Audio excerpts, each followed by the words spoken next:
Hello and welcome to this month's edition of the Commander's Call. I hope you and your families are doing well. As we return to our normal operations at the wing, we will continue to have our split drills. We feel this is the best way to train while providing the safest work environment. During this Commander's Call, Command Chief Wiley and I will cover training topics, promotions, retirements, mask wear, public affairs, and recruiting. Trafficking in persons is the second largest criminal activity in the world. It is defined as the recruitment, transportation, transfer, harboring, or receipt of persons by means of threat, use of force, coercion, abduction, fraud, deception, abuse, or exploitation.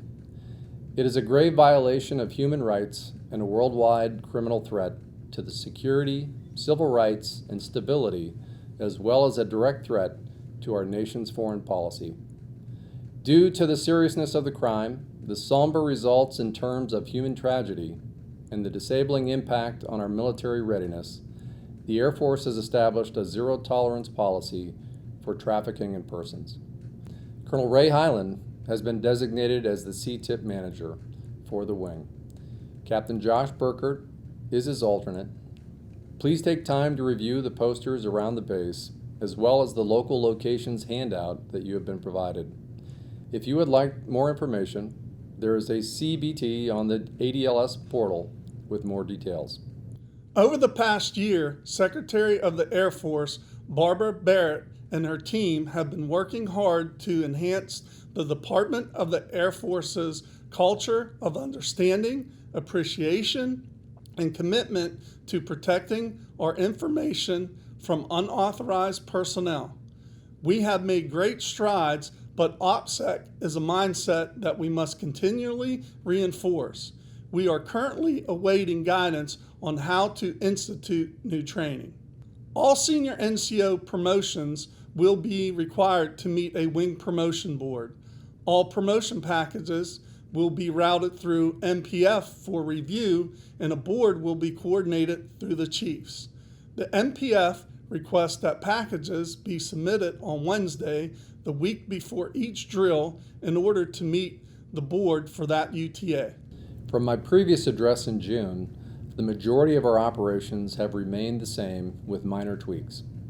As a reminder, when on base, it is mandatory to wear masks when entering or exiting a building, and anywhere that you cannot maintain 6 feet of separation from another member. Attempts should be made to routinely clean your work area. And finally, if you have symptoms known to be related to the virus, we ask that you contact your supervisor and stay away from the base.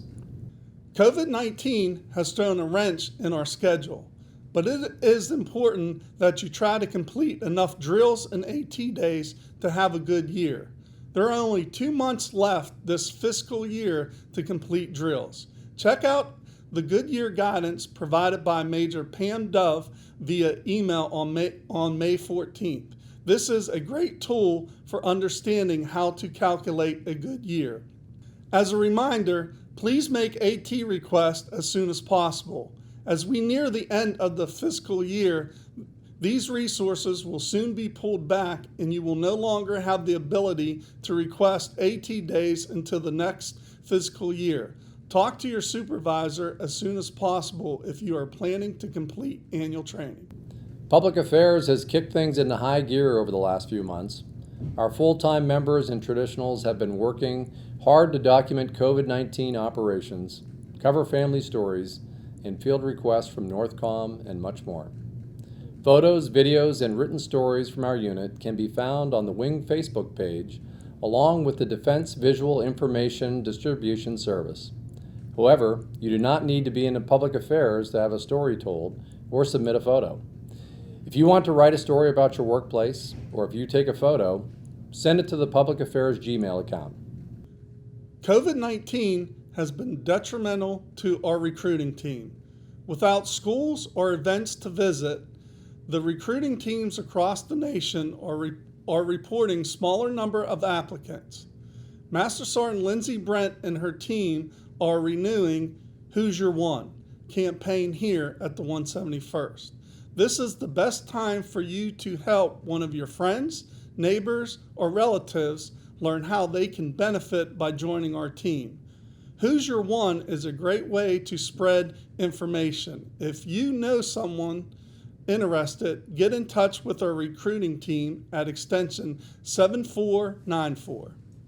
We are excited to welcome Senior Master Sergeant Bill Mader. Mader comes with a very diverse background that will bring a fresh perspective to our team. Mader started his career on active duty at Holloman Air Force Base, where he was an F-15 hydraulics mechanic. He also has experience in logistics management and the medical group. He worked at the command post on Fairchild Air Force Base, and he was the program manager of the Global Ascent Nuclear Command and Control at the Air National Guard Readiness Center. The hangar renovation is coming along nicely. Hangar 302 has been completed.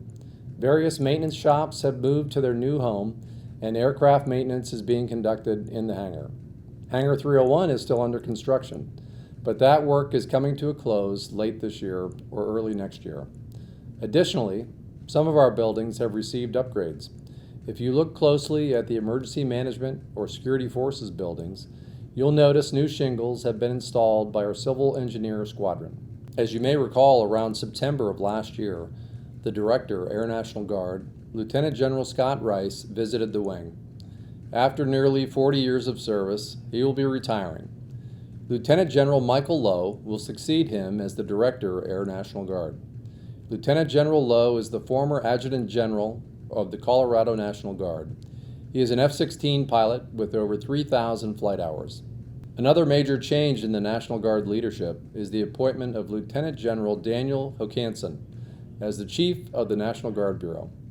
Lieutenant General Hokanson is the former Director of the Army National Guard and earlier the 11th Vice Chief of the National Guard Bureau.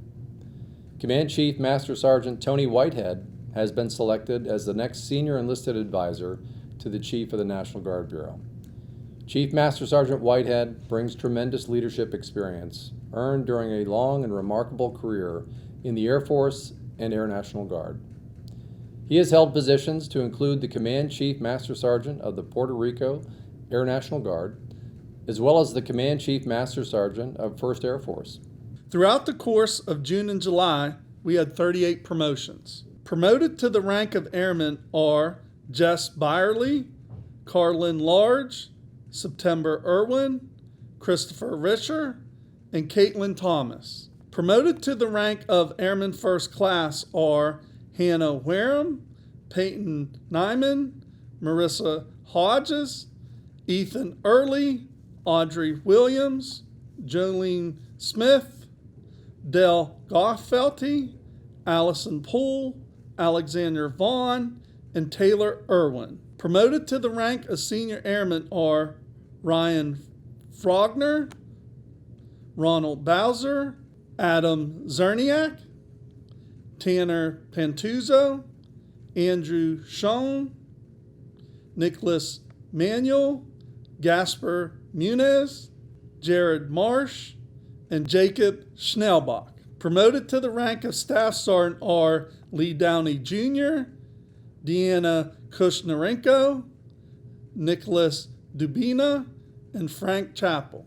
Promoted to the rank of Technical Sergeant are Patrick McMullen, Thomas Corrado, Nathan Porter, Brian Hoover, and Aaron Toy.